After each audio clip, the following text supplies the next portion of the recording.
avec des invités, je crois. Thank you. Okay. Hello, everybody, and thank you for staying with us before the party at the beach. This is the final panel, so I will sit here. And thank you for staying to discuss very important topics about the new information disorder, starting from the Universal Declaration of Human Rights, which was the key reference. And it was adopted 70 years ago. 40 years ago, there was a huge debate about the new world information and communication order, with fights between two hemispheres. It was the time of the Cold War. And now we live in a sort of, and this is what is written in the program, in a sort of misinformation disorder, where the new world information and communication order could be ruled by Beijing, by individuals, or by the law of the jungle. How do we deal with this? This will be the topic of this panel with our distinguished panelists. I will introduce very briefly because you have all the bios on the screen.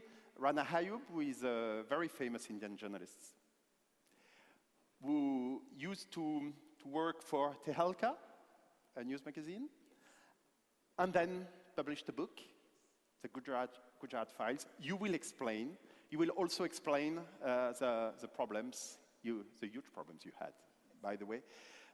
We are also today with somebody who has a totally different profile, we can say. Aaron Pilofer, who used to work for the New York Times, The Guardian, and who is now the chair for innovation algorithm at the Temple University. And with us, we will have, but through a recorded video, Maria Ressa, who is the head, of Rappler in the Philippines. But before we start, just a few words about this declaration of human rights, which was adopted 70 years ago. It was adopted in Paris, in the Palais de Chaillot, by all those people. And here you can see Eleanor Roosevelt, who inspired the declaration, who was one of the co-authors of this declaration, showing this declaration whose Article 19 is about freedom of opinion and expression. This right which includes freedom to hold opinions without interference and to seek, receive, and impart information and ideas through any media and regardless of frontiers. But the philosopher Hannah Arendt said that, in fact, freedom of opinion is a farce unless factual truths can be established, and unless opinions are based on facts. So I will just start with this, since this is the topic of this panel. What is your reaction when you see this article? Do you consider that 70 years later, the implementation is good? I think 70 years later, we have only regressed more than we have ever regressed before, and especially in the world's largest democracies, where journalists are the new enemies of a new world order, where anybody who has an opinion which goes against the dispensations that we are a part of, the democracies that we are a part of. You see the world's largest democracy. I come from the world's largest and most robust democracy, which is India, wherein at this point of time, there exists almost no journalism under our strongman leader called Narendra Modi. So when you see the Human Declaration and you look at it, and I was reading it right now, and you wonder if it's important at this point of time where we are to cherish it and to ensure that it becomes a part of our narrative more often. And I hope you all know what the UN Declaration is. I hope that it's more important that we sensitize them to what the UN Declaration is and Article 19 is. So it's extremely important in today's day and age that this UN Declaration is implemented. And you, Aaron, it's not international law is not your specialty at all, But you are a specialist of algorithm. How do you react in front of this? So when I read that, I think about the way we interpret freedom of speech now in an internet age. Certainly when that was written, and I apologize for my voice, I've been nursing a cold for 2 days, so that's why I sound like a radio announcer, a bad radio announcer.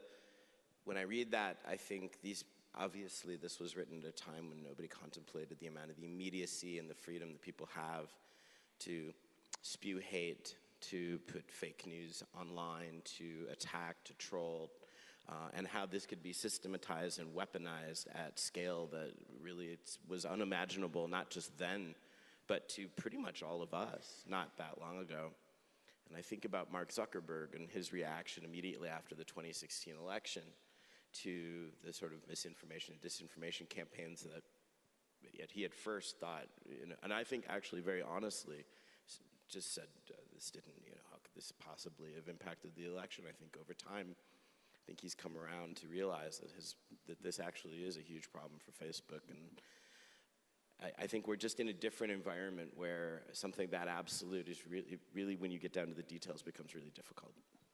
What we can notice is that the number of countries with democratic systems was multiplied by 4 between 1948 and the year 2000. And since then, this number has declined. As you said, almost 25 countries became other regimes than really democratic regimes. So we will try to answer those questions today, starting with the question is how to defend the people who embody those ideals. And journalists are supposed to embody those ideals, and they are victims of violations of their rights. We will just show a very short video before we deal with this topic. Hanya.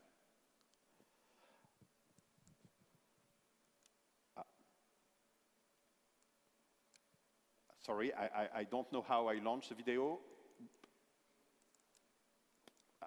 Somebody will come to me to explain, but let's start with this. Quand je serai grand, je me ferai tabasser par l'armée. Da grande sarò minacciata di morte. Когда я вырасту, мне выстрелят в спину. راح موت بالتأنيس. Voy a ser torturada a muerte. 我将会坐11年的监狱。 Beni ömür boyu hapise tehdit edecekler.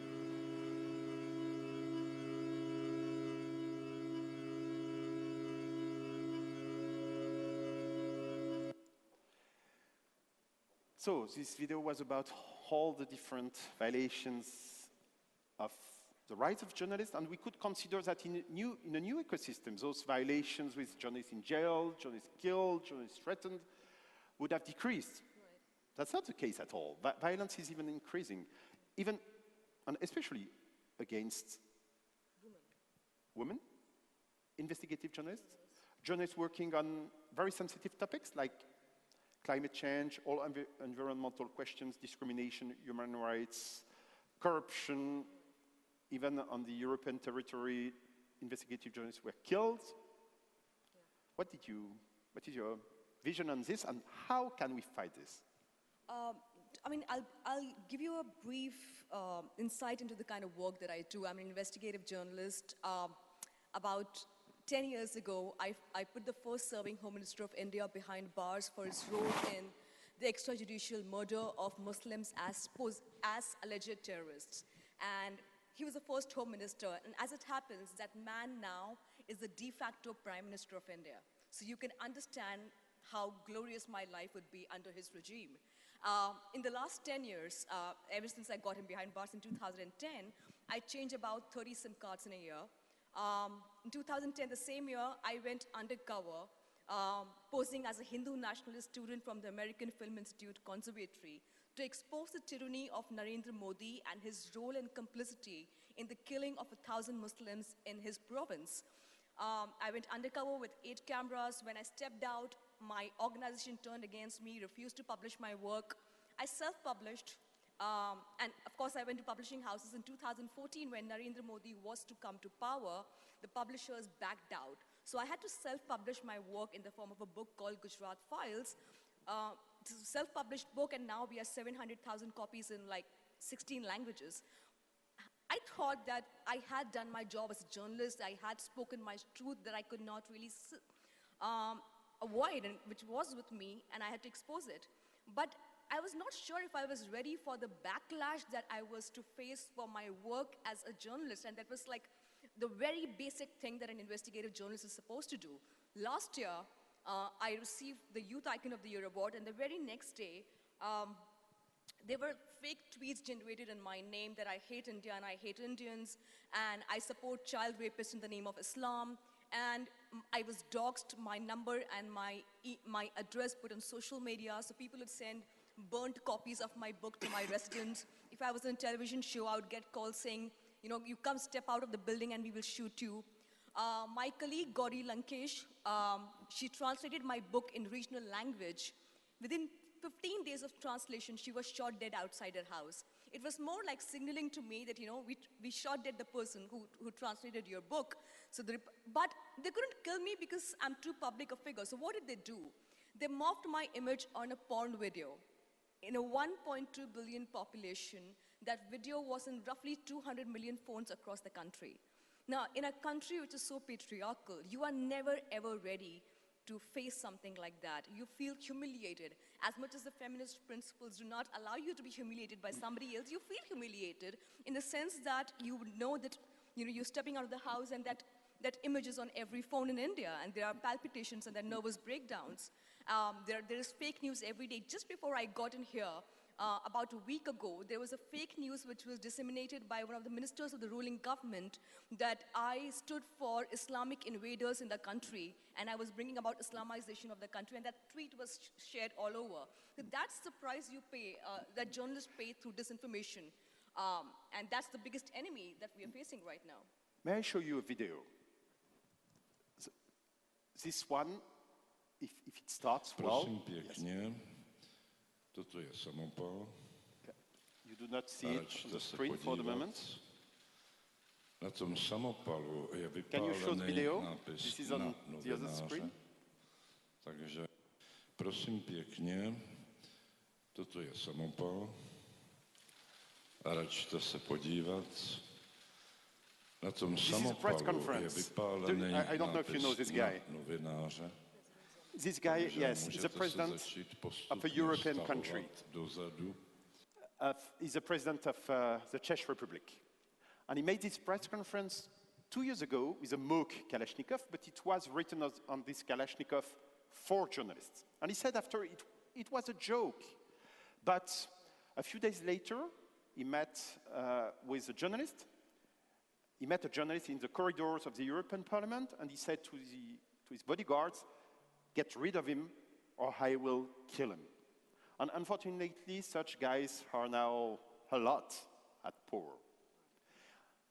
There are a lot of UN resolutions to protect journalists, but when we have such guys, so what can we do? Well, I really don't know if I have solutions, because those who are supposed to protect us have become our enemies. So you really don't know who do you expect these solutions from. Last year, in a first individual case, 6 UN special rapporteurs wrote to the Indian government to protect my safety. Instead of taking cognizance of this, the Indian government diplomats wrote on Twitter that Rana is maligning India's image internationally. So you don't want to protect me. Journalists who are producing my work are being killed, but you hold me responsible for going internationally and seeking international support.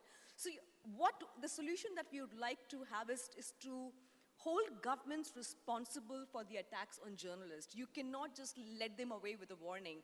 I think international organizations like the UN need to have a sustained pressure on the governments. You know, there needs to be some kind of punishment models for governments who are attacking journalists.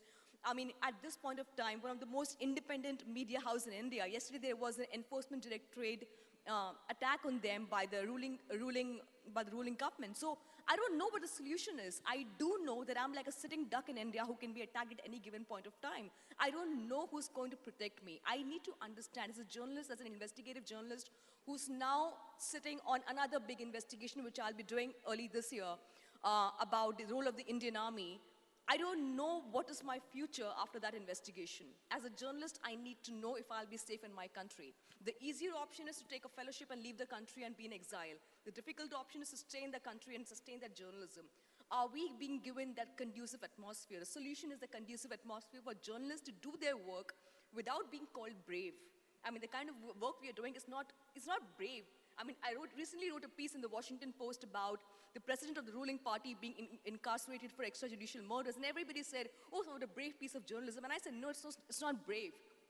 It's the most basic thing a journalist is expected to do. It's just that there's no journalism around, so you see my work as brave work. So allow journalists to do that work.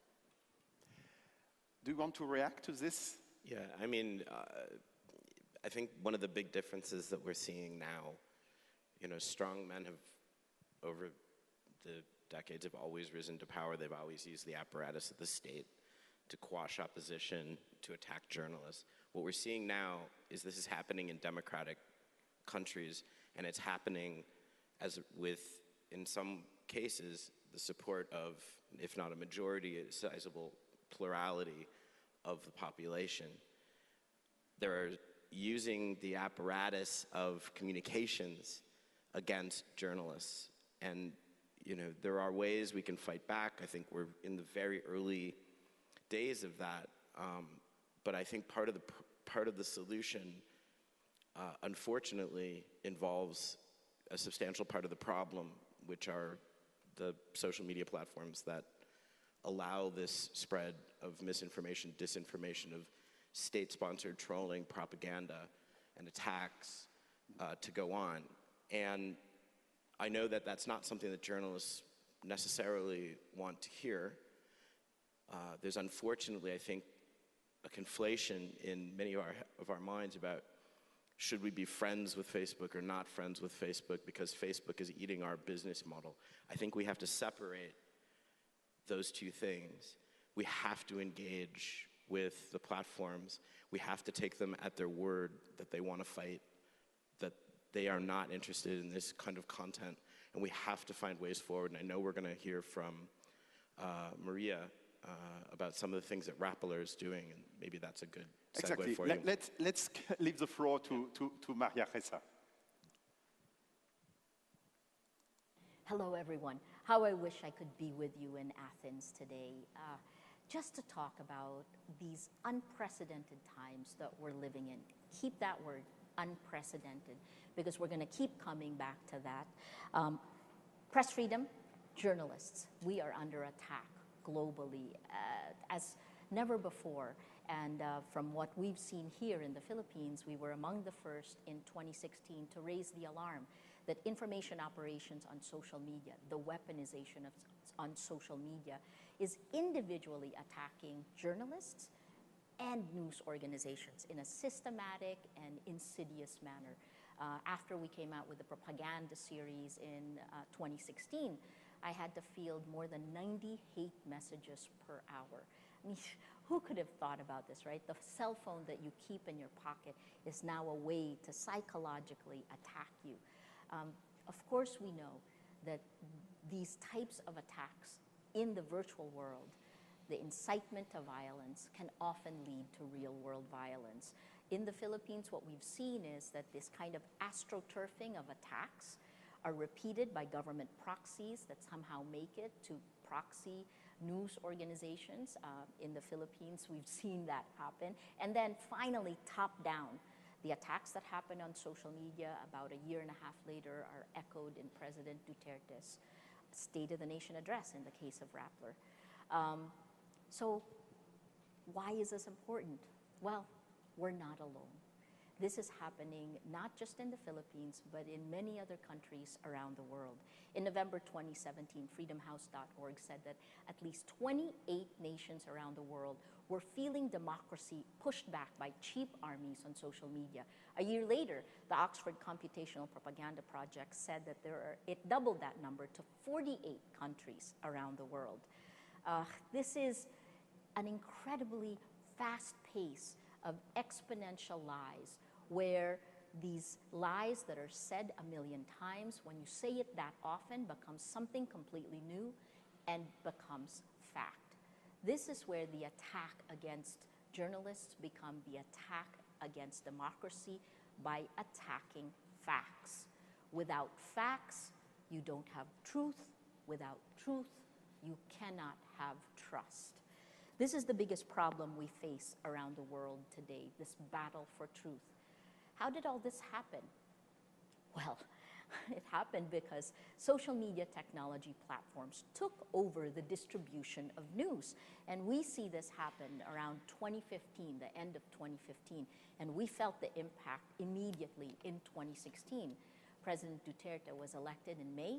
Less than a month later, you had Brexit. After that, in November, the election of President Trump in the United States, blah, blah, blah, all the way through. You guys know it. This is something that we all have to deal with at a macro level and a micro level.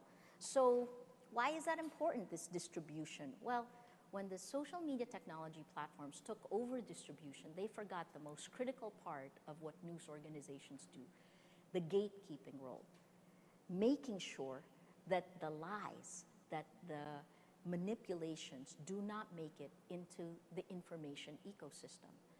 Now it is as easy, it is faster to spread a lie using hate and anger than it is to actually get the truth out, get the facts out. Because one of the things journalists have always known is that, facts are kind of boring, right? So when you lace a lie with anger and direct it with hate, it travels at a velocity that reaches a far larger audience than the fact-checking that happens afterwards. So what are we going to do? Well, this is one of the first times where local is global and global is local. Think about it this way. Just Facebook and WhatsApp alone altogether have 2.7 billion accounts. Right? So a lie that's told in Athens today reaches the Philippines in the next second. And we've seen conspiracy theories play on the worst of human nature, on our fear and anger, and destroy systems of governance systematically, much like we've seen here in the Philippines. What else can we do? Well, we've certainly, in the last week, I was just at One Ifra, where I sat on a panel after the Golden Pen of Freedom was given to Jamal Khashoggi. I sat on a panel where the Philippines was represented, along with India, along with Brazil, along with Yemen and Saudi Arabia. And in every single one of our countries, you see the same problem happening. This requires a global solution. Think about the time post-World War II when humanity had to get together to protect itself from the worst of what we can do as people. Here's a great example. You're going to hear similar stories as what I've lived through from Rana Ayub, who's on the panel today, but also our moderator, Christophe Deloire, has helped craft a global solution. It is the Information and Democracy Commission. Christophe sits as the chair of this, co-chair, along with Nobel laureate Shirin Ebadi. I'm one of the 25 commissioners from 18 different nations. We're journalists, we're technologists, artists, Nobel laureates, economists. This commission has tried to come together to come out with, I guess you would call it, values, right? The standards and ethics for this new age, something that could protect the information ecosystem, that could help us in the battle for truth. And over that time period, Christophe has worked very hard. I watched 5 different heads of state led by French President Emmanuel Macron last year in Paris. And now there are at least 12 nations that have signed on to this agreement. At the same time, we're looking to grow. We need a global solution to these local problems that are putting journalists increasingly under attack. I wish I was there with you, but I know that you'll learn a lot from what both Rana and Christophe have to say. We here from Rappler are hoping for the best, working for the best, because we believe that democracy brings out the best of humanity. I'm Maria Ressa from Rappler in the Philippines. Have a good day.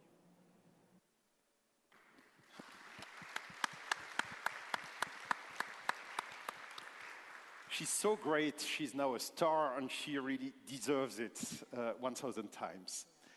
I will give a few more informations about what Maria Ressa spoke about, this information and democracy process, this commission that we launched. In fact, with this commission, we considered that in the past, and the past was really never perfect regarding news and information. There were always a lot of conflicts of interest, influences, etc. But there were a few safeguards in order to implement the Universal Declaration of Human Rights. And these safeguards were established on a national level through constitutional guarantees, media laws, invisible for the public, but with some virtues regarding trustworthiness of news and information, pluralism, editorial independence, etc. And there was self-regulation of media outlets. And as there was a sort of monopoly regarding news and information for journalists, and we will never get back to this, and we do not want this, of course, but there was a sort of balance. And those guarantees, those safeguards, are swept away in a globalized information and communication space. How do we rebuild a system? And it was the topic of the work of our commission. You can see Maria Ressa on the right, along with Can Dündar, the famous Turkish journalist, and with Yochai Benkler, who is a specialist of networks in the Berkman Center in Harvard. And together we have published this International Declaration on Information and Democracy, which enters this new logic. If, as consumers or as citizens, we delegate the management of the public square, of the public space, we have to impose some obligations. What should be those basic obligations? And as Maria Ressa said in her video, we got the support of 12 heads of government and state last November, plus the head of the UN, UNESCO, and Council of Europe, and they committed to help us implement our vision, this civil society vision. And we now expect that in the next few months, a partnership will be signed by around 20 governments on information and democracy to implement those principles. It should be part of the agenda of the next G7 summit in Biarritz, southern France, next August.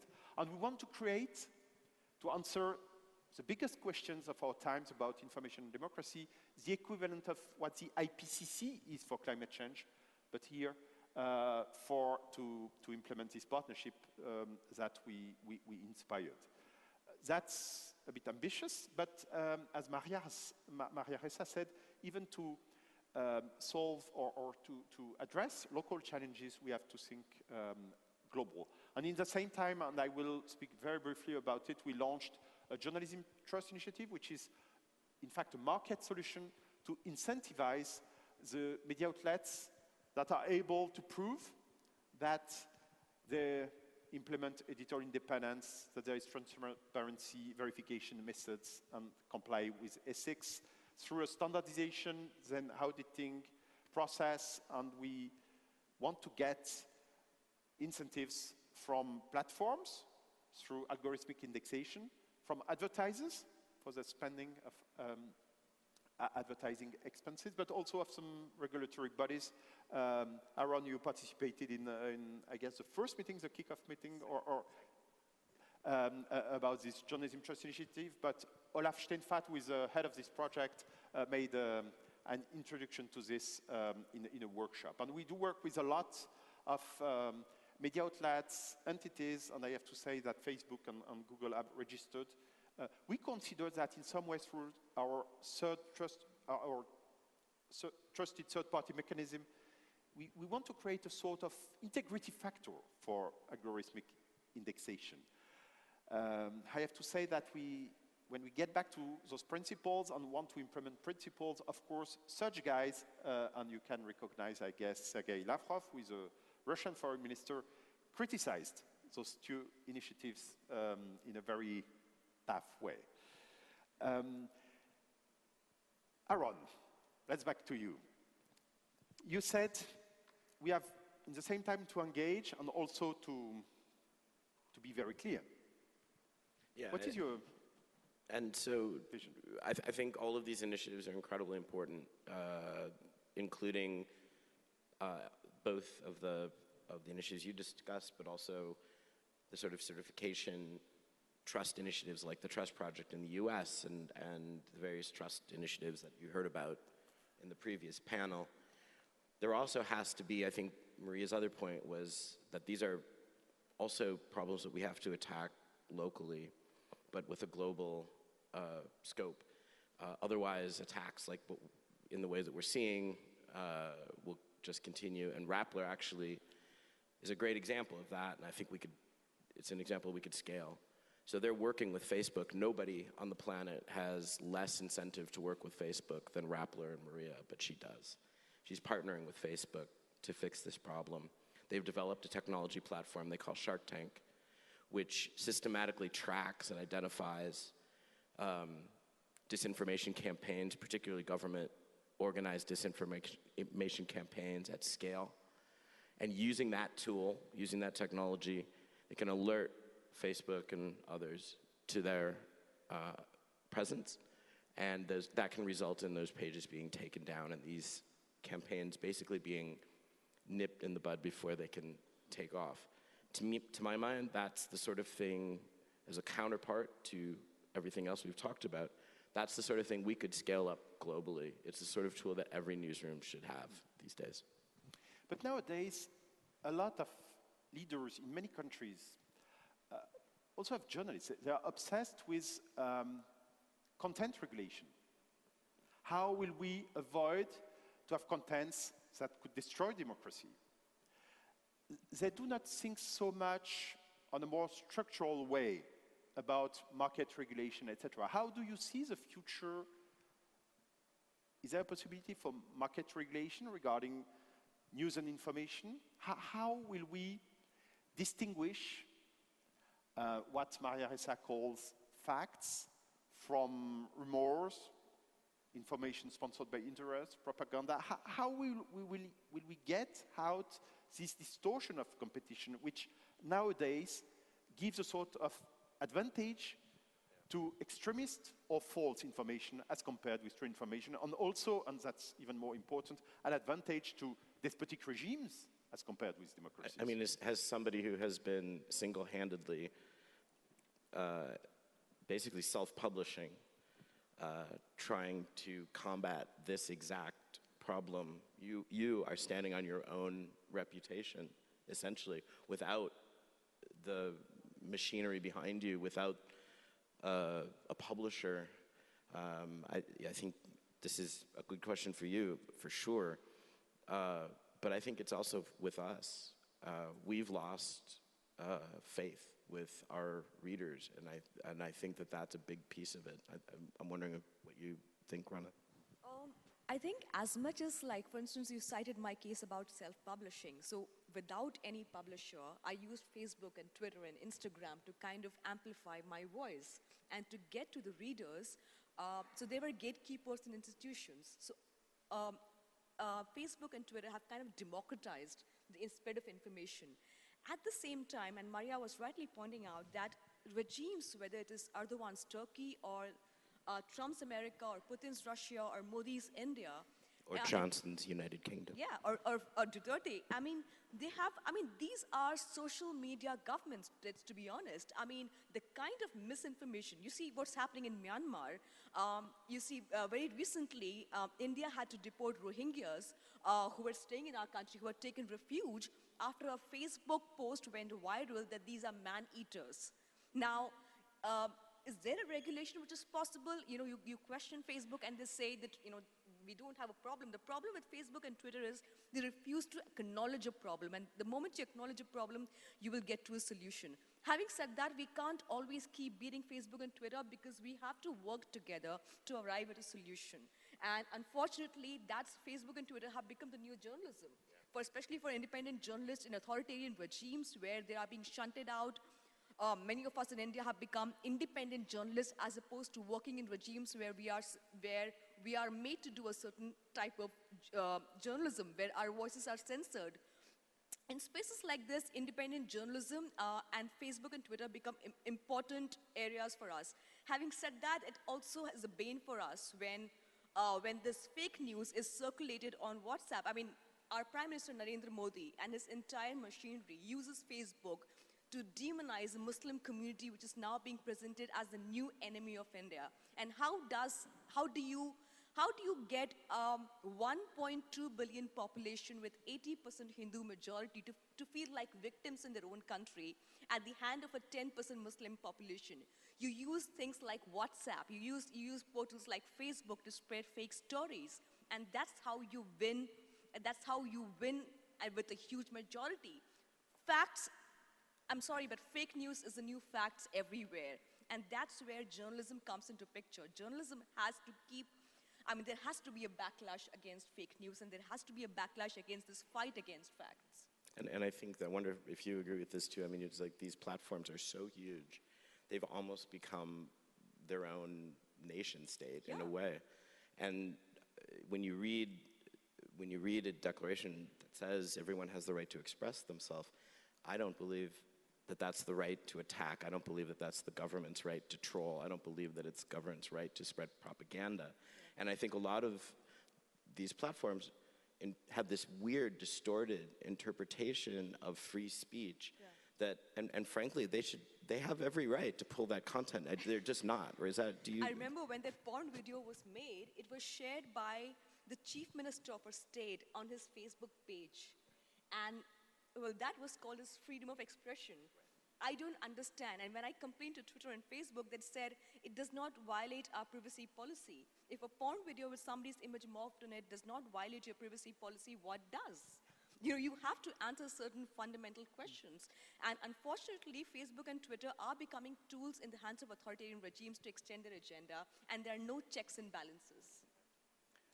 An example, if you can show this was the last column, the last op-ed of Jamal Khashoggi.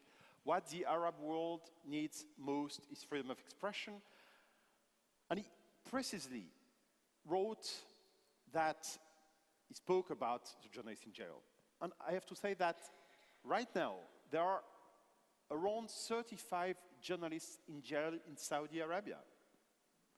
Khashoggi was killed. Our objective now is to get those guys released from jail. And some of them, were also sentences to lashes. And some of them are tortured. And I think that the whole media community should support the campaigns on this. If you want to help us, we have some ideas. Please come. We will answer to your questions. But Jamal Khashoggi also said that his governments, whose very existence relies on the control of information, have aggressively blocked the internet. They have also arrested local reporters and pressured advertisers to harm the revenue of specific publications. This is probably the first time in history where there is such a link between economical, political, legal questions, everything focused against journalists. Do you think, Aaron, that there will be innovation to fight this and to defend, beyond journalism, trustworthiness of news and information? Really, beyond very good innovations, but local innovations, what could structurally change the game? Because we have to change the game, because today we can defend journalists, but if the rules are against journalism, are against trustworthiness of news and information, we can fight a lot, but we will lose at the end. I think it goes back to what we were just talking about. It's whose rules. To go back to your example, if you have a clearly faked image that is not news, it was not meant to convey any useful information. That's a policy, that's a decision, that's a choice. I mean, right? I mean, that's where it has to go. That's the change that has to happen. Yeah, I mean, the facts have to be brought into the public domain. I mean, what Jamal Khashoggi, I mean, after Jamal Khashoggi was killed, and you saw the brutal way in which he was killed, and that's when, I mean, why did the world need to wake up to what the Saudis are doing to journalists? Why did a Jamal Khashoggi have to be martyred or sacrificed for the world to understand what Saudi Arabia is doing to journalists? Now, Saudi Arabia is also doing it to another journalist called Iyad al-Baghdadi, who has now taken refuge in Norway. I mean, and recently he was relocated. I mean, will it need for Iyad to be killed for the world to now go on a candlelight march? Save journalists while they're alive, don't wait for them to be killed, for us to raise a voice against them. Like people like Gauri Lankesh in my country, they were fighting an unpopular battle, but the world only got to know about their story when they were brutally killed. So it's about time that we start saving them while they're alive. We start understanding their concerns. What happened to me, the disinformation via fake news, was intended to make sure that I was a free-for-all and that I was a target by others who could come and attack me and kill me. So, yeah, we need to protect journalists. And we need to make sure that the platforms take I've taken over as moderator here. Oh, no, go ahead. Sorry, thanks. And we need to make sure the platforms are part of that. Are there questions in the audience? Yes, you reacted very promptly. I don't know if you have a microphone or you can sing like we are in an opera, so possibly you could speak very loudly. I'm Zaki Jabba from the island newspaper Sri Lanka. Rana, this question is directed to you.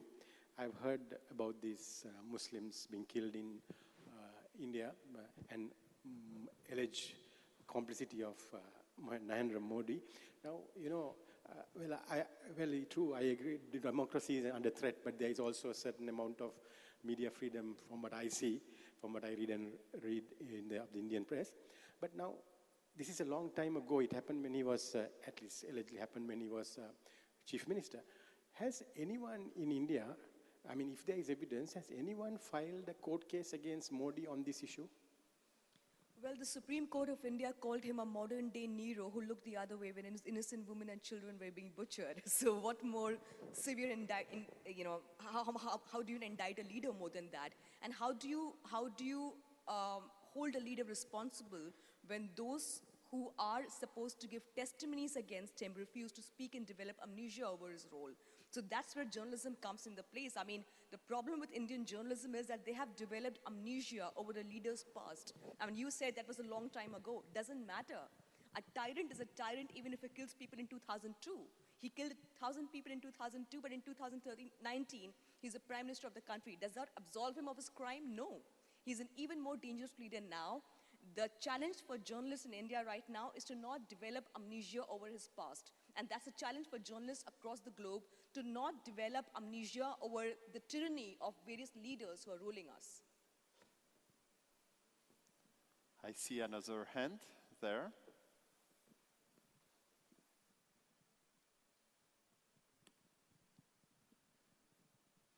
Hi.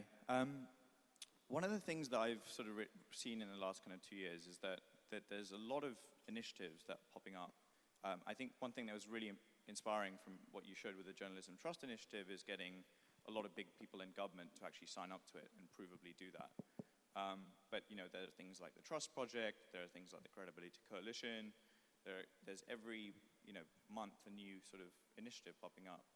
What are you guys doing, and what do you think is the future of getting all these initiatives to collaborate and think about not duplicating effort? Because I think that's super important for people like myself who are providing sort of technology solutions and people outside the fringes of this to actually be involved in a collective community effort.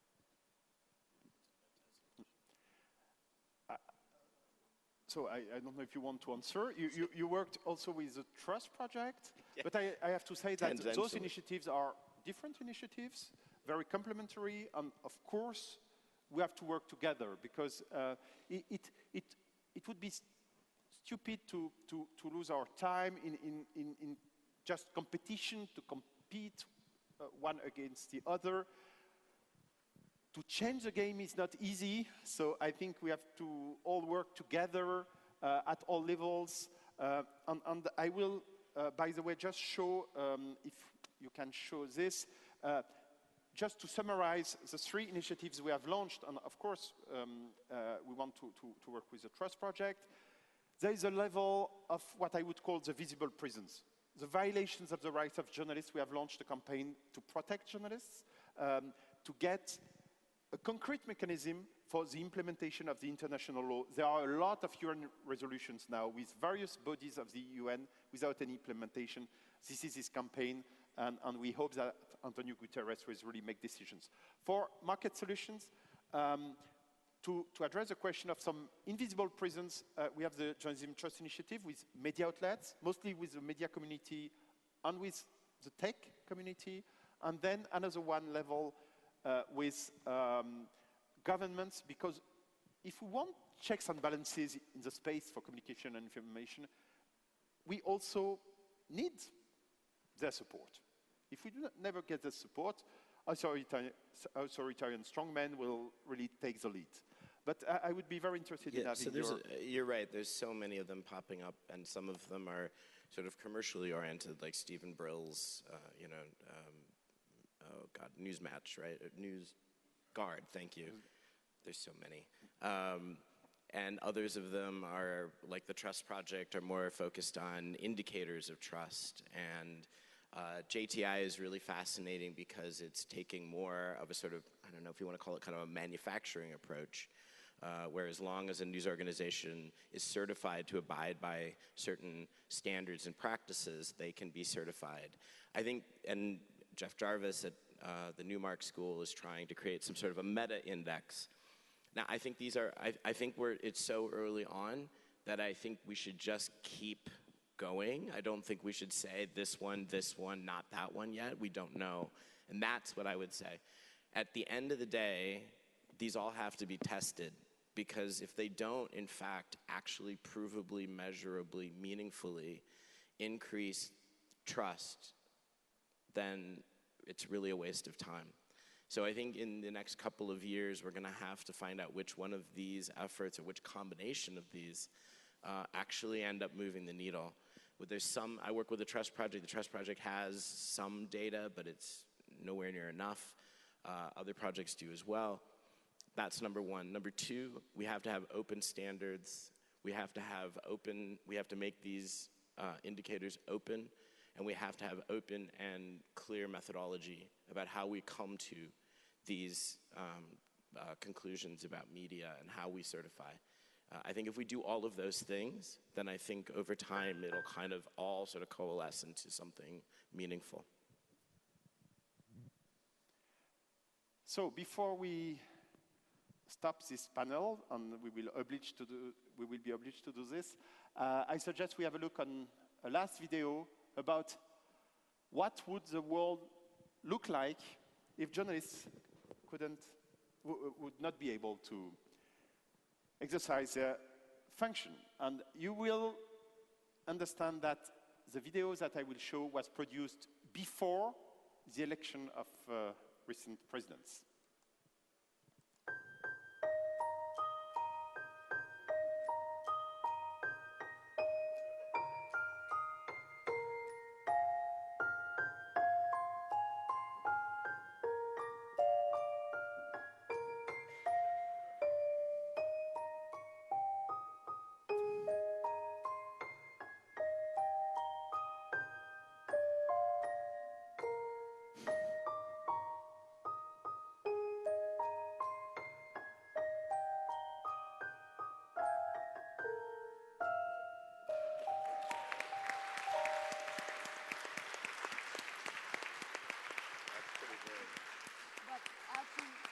No, you missed an important independent investigative journalist. The only interview Narendra Modi has given in the last 5 years was before election.